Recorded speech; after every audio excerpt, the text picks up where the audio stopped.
Сәлеметсіздер ме, құрметті оқырмандарым?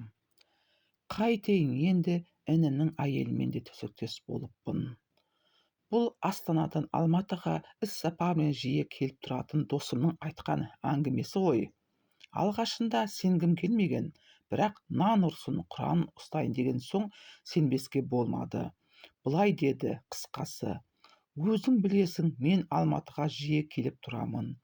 Фирмаларға аудиторлық тексеріс жасаймыз. Бұл сондай бір тексерістен кейін болған оқиға, деп бастады досым әңгімесін. 3 адамбыз. Үлкен компанияға аудиторлық тексеріспен келдік. Басшысы Жылпос деген құрақ ұшып қарсы алды. Ішіп жейміз солардың мойнында.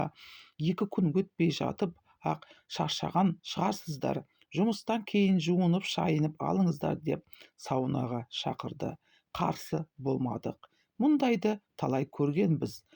Парға кіріп бассейнге шомылып, алдымызға қойылған ас судан дәм татып, көңіл жайлана бергенде сопаң етіп 3 қыз келді. Компания басшысы оларды қарсы алып, бізге таныстырып жатыр.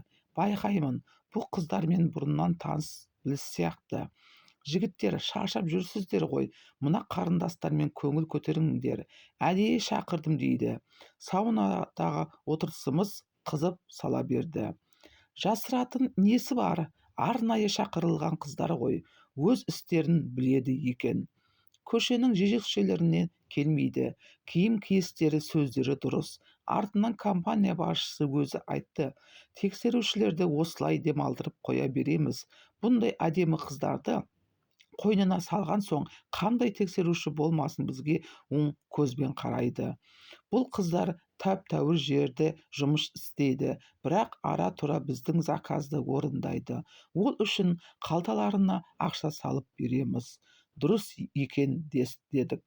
1 апта өте шықты. Қайтарға берер күн қалғанда дүкен аралауға шыққанмын. Балаларым алдымнан шыққанда қолынан ұстата қояйын деп ұсақ түйектерді алдым. Дүкеннен шыға беріп едім. Оу, жолдас аға, қайда жүрсіз деп бір танысым кездесіп кетті. Бір ауылдың жігіті, менен 10 шақты жас кіші. Жағдайымды айттым. Жүріңіз аға, күнде кездесіп жатқан жоқпыз деп дәм татыңыз. Бір ауылдың баласымыз ғой деп өтініп болмаған соң адресін алып жұмыстан кейін сонда бардым. Есікті ашып, інішектің өзі қарсы алды. Алдымен жүгіріп шыққан ұлына ала келген ойыншығымды ұстаттым. Аяғымды шешіп, залға оза беріп едім, әйелі шықты. Оны көріп шалқамнан түсе жаздадым. Bir түрлі болып кеттім. Не сәлемдесерімді, не кері бұрылып кетерімді білмедім. Алдымда кім тұр дейсің ғой, өйткенде саунадағы бізді обслуживать еткен қыздың бір түрі. Сабина, мынау жолдас деген ағаң, біздің ауылдың азаматы деп інішегім мені таныстырып жатыр. Ол мені көріп сасып қалды.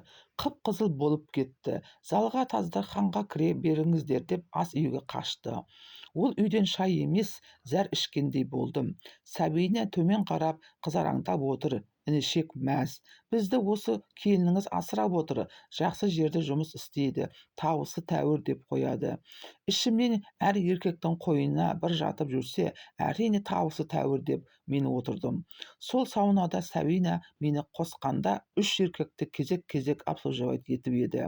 Сіздерді секілді азаматтар жиі келіп тұрса, бізге жақсы. Компания басшысы бізді шақырады, жақсы ақша береді.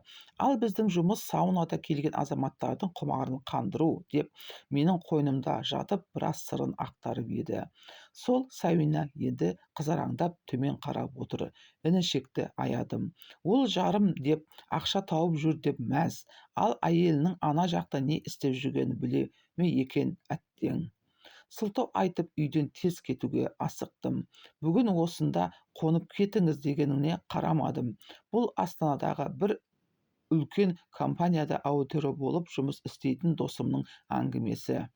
Айтқан әңгімесінің өзегінде қоғамдағы үлкен шындық жатқаны анық. Өйткені бүгінгі күн сырттан келетін қонаққа қыз салу жазылмаған шындыққа айналған қашан. Бұл соның бір ғана сөзі. Міне, құрметті оқырмандар, тіркелмеген болсаңыз тіркеліп, лайк басып қолдап кетіңіздер.